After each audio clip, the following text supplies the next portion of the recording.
രാജേഷ് രാഘവൻ്റെ കഥയിൽ നടൻ വിനീത് കുമാർ ആദ്യമായി സംവിധാനം ചെയ്യുന്ന സിനിമയാണ് പവി കെയർടേക്കർ എന്ന മൂവി. ഈ സിനിമയിൽ ദിലീപാണ് കേന്ദ്രകഥാപാത്രമായി അഭിനയിച്ചിട്ടുള്ളത്. ഈ സിനിമനെ പറ്റി പറയുന്നതിന് മുന്നേ ദിലീപിനെ പറ്റി തന്നെ ആദ്യം പറയാം. ദിലീപിൻ്റെ പഴയകാല ചളി കോമഡി ഒന്നും ഇപ്പോൾ വർക്കൗട്ട് ആവില്ല, അതിൻ്റെ ടൈം കഴിഞ്ഞിട്ടുണ്ട്. അപ്പോൾ അതുപോലത്തെ സിനിമ ആണ് വരുന്നെങ്കിൽ പ്രേക്ഷകർ എങ്ങനെ സ്വീകരിക്കുന്നത് പറയാൻ പറ്റില്ല. ഇപ്പോൾ അങ്ങനത്തെ കോമഡിയൊന്നും എവിടെയും വർക്കൗട്ട് ആവണില്ല. ഓരോ കാലഘട്ടത്തിന് അതിൻ്റേതായ സ്റ്റൈലുണ്ട്. അപ്പോൾ ആ സ്റ്റൈലിൻ്റെ അനുസരിച്ചുള്ള സിനിമകളാവണം ഇനി വരാൻ. അപ്പോഴേ സിനിമ വിജയിക്കുള്ളൂ. ഈ സിനിമനെ പറ്റി പറയുകയാണെങ്കിൽ ഈ സിനിമ ഒരു വൺ ടൈം വാച്ചിങ്ങിനുള്ള ഒരു മൂവി ആണ്. കണ്ടിരിക്കുക, അടിപൊളി മൂവി എന്നൊന്നും പറയാൻ പറ്റില്ല, കണ്ടിരിക്കാൻ പറ്റിയ ഒരു മൂവി, അത്രയേ ഉള്ളൂ. ഇനി ആ സിനിമയിലേക്ക് വരാം. ഈ സിനിമയിൽ ദിലീപിൻ്റെ അഭിനയം വളരെ നന്നായിട്ടുണ്ട്. ദിലീപ് വളരെ നന്നായിട്ട് തന്നെ അഭിനയിച്ചിട്ടുണ്ട്. പക്ഷേ ദിലീപിൻ്റെ കോമഡി ഒന്നും വർക്കൗട്ട് ആയിട്ടില്ല. ഫുള്ള് ചള്ളി കോമഡി തന്നെയാണ്, പഴയ പോലെ തന്നെ. അതിലൊന്നൊരു മാറ്റമില്ല. ആ കോമഡി ഒന്നും വർക്കൗട്ട് ആയില്ലെങ്കിൽ ദിലീപ് നല്ല നടനാണ്, അതുകൊണ്ട് നല്ല അഭിനയിക്കുമെന്ന് എല്ലാവർക്കും അറിയാം.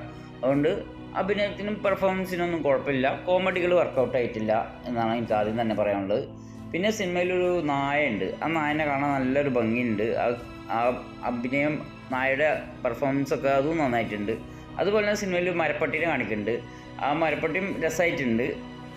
പിന്നെ മരപ്പട്ടിയും ദിലീപും ഉള്ള കളിയൊക്കെ ഭയങ്കര ചളിയാണ്. ഭയങ്കര ചളി എന്ന് പറഞ്ഞാൽ ഭയങ്കര, അത് കുട്ടികൾക്ക് ചിലപ്പോൾ ഇഷ്ടപ്പെട്ടേക്കാം, അത്രേ എനിക്ക് പറയാൻ പറ്റുള്ളൂ. പക്ഷെ ഭയങ്കര ബോറായിരുന്നത്. പിന്നെ സിനിമൻ്റെ ഗ്രാഫിക്സ്, വിഷ്വൽസൊക്കെ നന്നായിട്ടുണ്ട്. പാട്ടുകൾ കുഴപ്പമില്ല, കേട്ടിരിക്കാം, അത്രേ ഉള്ളൂ. പിന്നെ ഈ സിനിമയത്തെ വലിയൊരു പ്രോബ്ലം എന്ന് പറഞ്ഞാൽ ഈ സിനിമയിൽ ദിലീപിൻ്റെ കൂടെ കുറേ നടിമാരുണ്ട്. ഒരു 5 നടിമാരുണ്ട്. എല്ലാം പുതിയ നടിമാരാണ്. അതുകൊണ്ട് തന്നെ ഇത് ആരൊക്കെയാണെന്നും ആർക്കൊക്കെ എന്തൊക്കെ കഥാപാത്രമാണെന്നും കൂടി കൺഫ്യൂഷനാവും. ഞാൻ തന്നെ പലപ്പോഴും ഇതൊക്കെ അതാരാണെന്നുള്ളൊരു ഭയങ്കര കൺഫ്യൂഷനായിരുന്നു. അറിയുന്ന വല്ല നടിമാരെയും വെക്കുകയാണെങ്കിൽ കൺഫ്യൂഷൻ വരില്ല. ഇതിപ്പോൾ മൊത്തം കൺഫ്യൂഷനായിരുന്നു. പിന്നെ ധർമ്മജൻ ബോൾഗാട്ടിക്ക് കാര്യമായിട്ടുള്ള വേഷമൊന്നുമില്ല, ചെറിയൊരു വേഷമുള്ളൂ. അത് കുറേ സിനിമാക്കാർ ധർമ്മജൻ ബോൾഗാട്ടിനെ തഴഞ്ഞപ്പോൾ ദിലീപിൻ്റെ സിനിമയിൽ എടുത്ത് എന്നേ ഇതിൽ പറയാൻ പറ്റുള്ളൂ. വേഷമൊന്നും കാര്യമായിട്ടില്ല, ചെറിയൊരു വേഷത്തിൽ രണ്ട് പ്രാവശ്യം പ്രത്യക്ഷപ്പെടുന്നതല്ലാതെ കാര്യമായിട്ട് എന്താ വേഷം തന്നെ നമുക്കറിയില്ല. അത്ര പ്രാധാന്യം ഇല്ലാത്ത വേഷമേ ഉള്ളൂ. ധർമ്മജൻ ഉണ്ടോയെന്ന് വെച്ചാൽ ഉണ്ട്, അത്രയേ ഉള്ളൂ. പിന്നെ സിനിമൻ്റെ ഫസ്റ്റ് ഹാഫ് സത്യം പറഞ്ഞാൽ തീരെ പോരാ.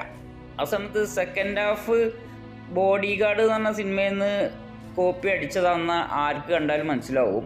എന്നാലും രസമായിട്ടുണ്ട്. എന്നാലും ആ എടുത്തുക്കുന്ന രീതിയും അതൊക്കെ നല്ലൊരു രസമായിട്ടുണ്ട്. ക്ലൈമാക്സ് അടിപൊളിയായിട്ടുണ്ട്. ക്ലൈമാക്സ് അടിപൊളി എന്നല്ല, നന്നായിട്ടുണ്ട്. എന്നാലും അടിപൊളി എന്ന് പറയാൻ പറ്റില്ല കേട്ടോ, പക്ഷേ നന്നായിട്ടുണ്ട്. പിന്നെ അതുപോലെ കുറേ ഇമോഷണൽ രംഗങ്ങളൊക്കെ ഉണ്ട്. ഒരുപാട് നല്ല സിനിമകൾ മലയാളികൾക്ക് സമ്മാനിച്ച മഹാനടൻ തന്നെയാണ് ദിലീപ്. എന്തായാലും ദിലീപ് നല്ലൊരു നടനാണ്. കുറച്ചു കാലം സിനിമയിൽ ഇല്ലാതായി എന്നുള്ളത് കൊണ്ട് ദിലീപിൻ്റെ സിനിമ ഒക്കെ മോശമാവണമെന്നില്ല. പക്ഷേ ഇപ്പോൾ വരുന്ന സിനിമകളൊക്കെ കുറച്ച് മോശമാണ്. എന്തായാലും നല്ല സിനിമകൾ ഉണ്ടാവട്ടെ എന്ന് ഞാൻ ആശംസിക്കുന്നു. ദിലീപിൻ്റെ നല്ല സിനിമ കാണാനുള്ളൊരു നല്ലൊരു പ്രേക്ഷകൻ എന്ന നിലയിൽ എനിക്ക് നല്ല സിനിമ കാണാനുള്ള ആഗ്രഹം ഉണ്ട്. എന്തായാലും നല്ല സിനിമ വരട്ടെ എന്ന് ആഗ്രഹിക്കുന്നു. പുതിയ സ്റ്റൈലിൽ, പുതിയ മെത്തേഡിൽ, ഇപ്പോഴത്തെ കാലഘട്ടത്തിനനുസരിച്ച് സിനിമ വരട്ടെ എന്ന് ആഗ്രഹിക്കുന്നു. നിങ്ങൾ ഈ സിനിമ കണ്ടിട്ടില്ലെങ്കിൽ തീർച്ചയായും കാണുക, എന്നിട്ട് നിങ്ങളുടെ അഭിപ്രായം പറയുക. Okay, by.